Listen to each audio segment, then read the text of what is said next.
And I wanted to play this track because it's the truth.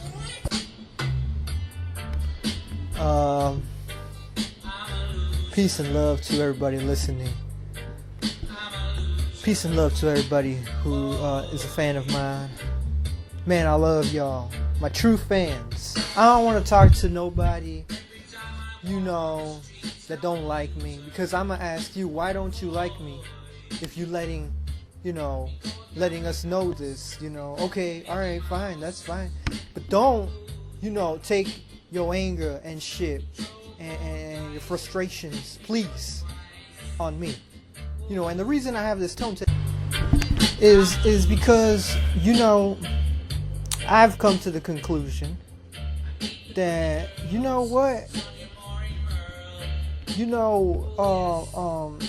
ain't really nobody doing anything for me, bro. If anybody's gonna, ain't nobody doing anything for me.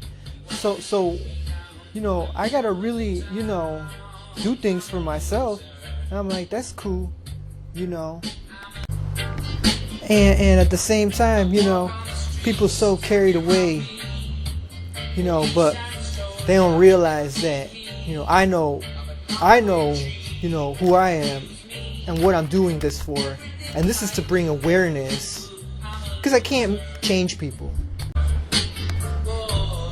But it's to bring awareness, and let the people in Palestine, the people in Iran, in Iraq, Afghanistan, Pakistan, India, all the people in the Middle East, all the people of the world know that, at least I'm letting them know, that I'm letting the people know, what the real deal is. I'm really doing this because I know this is the truth, and I do this out of the love of my heart. I do this out of the love of my heart, truth and truth.